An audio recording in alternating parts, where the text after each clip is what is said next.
बिस्मिल्लाहिर्रहमानिर्रहीम। अल्लाह तबारक व तआला के नाम से शुरू जो बड़ा मेहरबान और नहायत रहम करने वाला है।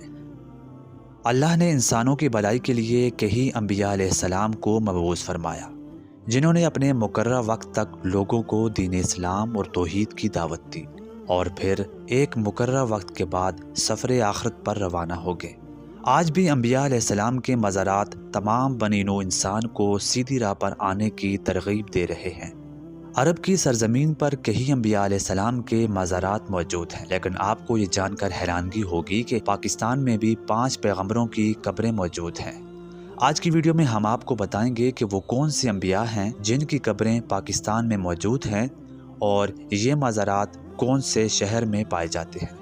वीडियो में आगे बढ़ने से पहले आपसे गुजारिश है कि वीडियो को लाइक कर दें और इसी तरह की मज़ीद वीडियोस के लिए हमारे इस चैनल को ज़रूर सब्सक्राइब करें। सबसे पहले बात करते हैं हज़रत आदम अलैहिस्सलाम की, जिनके बारे में कहा जाता है कि इनके 20 बेटे थे, लेकिन कुछ मुफस्सिरीन लिखते हैं कि इनके 240 बेटे थे जो कि दुनिया भर में फैल गए।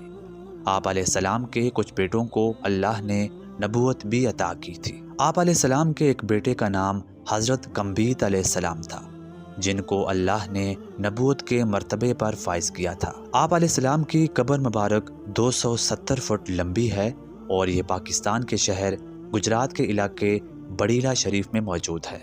इसके बारे में कहा जाता है कि ये दुनिया की सबसे बड़ी कब्रों में से एक है। गुजरावाला शहर के अंदर एक कब्रिस्तान, जिसको पुराना कब्रिस्तान भी कहा जाता है, वहाँ पर हज़रत सुलेमान अलैहिस्सलाम की कब्र मुबारक मौजूद है। एक सुलेमान अलैहिस्सलाम वो थे जिन्होंने परिंदों, हवाओं और जिन्नात पर हुकूमत की, लेकिन ये वो सुलेमान अलैहिस्सलाम नहीं थे, बल्कि ये हज़रत मूसा अलैहिस्सलाम की औलाद में से थे। इस कब्र को हज़रत हाफिज शमसुद्दीन गिलानी रहमतुल्लाह अलैह ने दरियाफ्त किया। इस कब्र के बारे में अनवार शम्स किताब में तफसील के साथ बयान किया गया है। इसी कब्रिस्तान के अंदर एक और कब्र भी मौजूद है, जिसके बारे में कहा जाता है कि ये हज़रत मंजूश अलैहिस्सलाम की कब्र है। ये कब्र भी हज़रत सुलेमान अलैहिस्सलाम की कब्र की तरह काफ़ी लंबी है और हज़रत मंजूश अलैहिस्सलाम भी हज़रत मूसा अलैहिस्सलाम की आल में से थे। इस कब्र का हवाला भी अनवार शम्स किताब के अंदर मौजूद है। इसके बाद हज़रत अमनून अलैहिस्सलाम का जिक्र मिलता है, जो हज़रत दाऊद अलैहिस्सलाम के बेटे थे। हज़रत सुलेमान अलैहिस्सलाम और हज़रत अमनून अलैहिस्सलाम हज़रत दाऊद अलैहिस्सलाम की मुख्तलिफ बीवियों में से बेटे थे। हज़रत अमनून अलैहिस्सलाम ने दीन इस्लाम की तबलीग के लिए तकरीबन 30 साल फ़लस्तीन में गुजारे और फिर अरब के ममालिक से होते हुए सिंध के इलाके तक आ पहुँचे। आपका मज़ार अक़दस गुजरात शहर से थोड़ा दूर शेख चरानी में वाक़ है। आपके मज़ार पर रोज़ाना सैकड़ों की तादाद में ज़ाहिरीन आते हैं।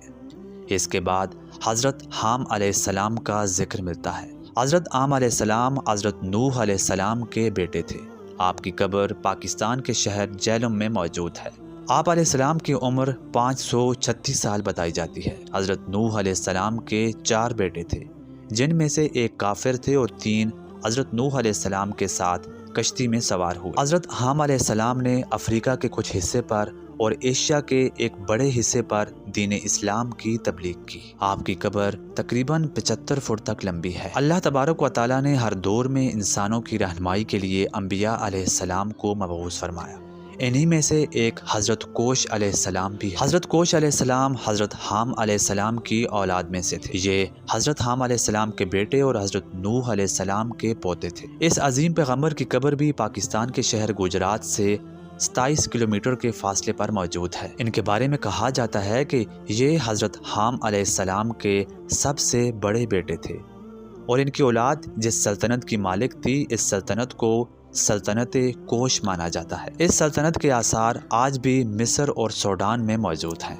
हज़रत कोश अलैहिस्सलाम की कब्र की लंबाई 86 फुट से भी ज़्यादा है, जिससे ये अंदाज़ा लगाया जा सकता है कि इस दौर के लोग कितने कदावर थे। दोस्तों, उम्मीद है आपको हमारी आज की वीडियो ज़रूर पसंद आई होगी। अगर आपको ये वीडियो पसंद आए तो वीडियो को लाइक करें और हमारे चैनल को सब्सक्राइब कर दें। मिलते हैं आपसे अगली वीडियो में किसी नए मौजू के साथ। तब तक के लिए अल्लाह निगहबान।